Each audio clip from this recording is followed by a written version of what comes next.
പ്രകാശമേ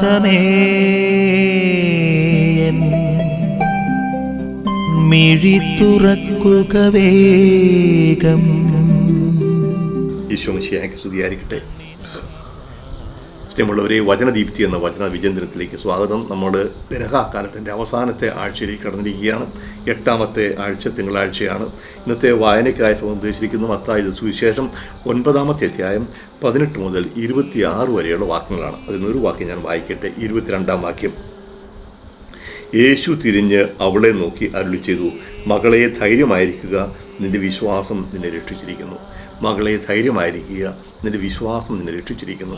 സ്നേഹമുള്ളവർ, മത്തായിയുടെ സുവിശേഷത്തിലാണ്. എന്ന് പറയാം, സുവിശേഷത്തിൻ്റെ 5 പ്രസംഗങ്ങളുണ്ട്. ആ പ്രസംഗത്തിന് ശേഷം 5 തവണ യേശുവിൻ്റെ പ്രവർത്തനങ്ങളും അവതരിപ്പിക്കുന്നു. മത്തായി 5, 6, 7 അധ്യായങ്ങളുടെ മലയിലെ പ്രസംഗം എന്ന് പറയും ദൈവരാജ്യത്തിൻ്റെ സുവിശേഷം പ്രഘോഷിക്കുകയാണ്.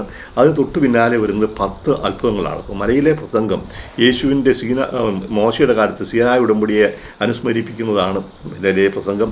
അപ്പോൾ മോശയുടെ കാലത്തുണ്ടായ ഈജിപ്തിലെ 10 അടയാളങ്ങളെ, അത്ഭുതങ്ങളെ അനുസ്മരിക്കുന്നതാണ് യേശു പ്രവർത്തിക്കുന്ന 10 അത്ഭുതങ്ങൾ മത്തായി രേഖപ്പെടുത്തിയിട്ടുണ്ട്. ഈജിപ്തിലേത് അത് ശിക്ഷകളായിരുന്നു, യേശുവിൻ്റേത് രക്ഷയാണ്. യേശു പ്രവർത്തിച്ച 10 അത്ഭുതങ്ങൾ 8, 9 അധ്യായങ്ങൾ രേഖപ്പെടുത്തിയിട്ടുണ്ട്. അതിൽ 7ഉം 8ഉം അത്ഭുതങ്ങൾ ഒരുമിച്ച് രേഖപ്പെടുത്തുന്നതാണ് ഇവിടെ. യേശുവിൻ്റെ പിന്നെ പോകുന്നു. യേശു ശതാധിപൻ വീട്ടിലേക്ക് പോവുകയാണ് മകളെ സുഖപ്പെടുത്താൻ വേണ്ടി. പക്ഷേ ഇവിടെ വഴിക്ക് വെച്ച് യേശുവിൻ്റെ പിന്നാലെ വന്ന് രക്തസ്രാവമുള്ള സ്ത്രീ യേശു വസ്ത്രത്തിൽ തൊട്ടു, അവർക്ക് സുഖം കിട്ടി. അപ്പോഴാണ് യേശു തിരിഞ്ഞു ചോദിക്കുന്നത്, ആരാണ് എൻ്റെ വസ്ത്രത്തിൽ തൊട്ടത്?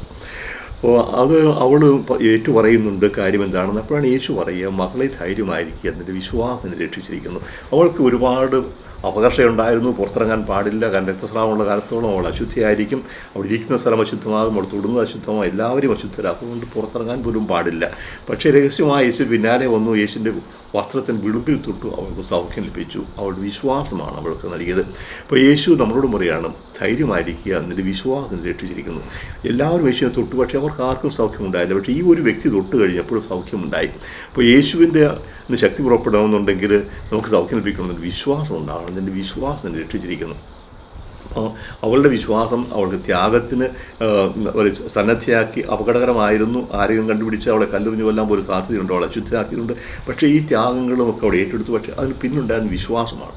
യേശുവിൻ്റെ വസ്ത്രത്തിന് വിളുമ്പിലെങ്കിലും തൊട്ടാൽ എനിക്ക് സുഖം കിട്ടും.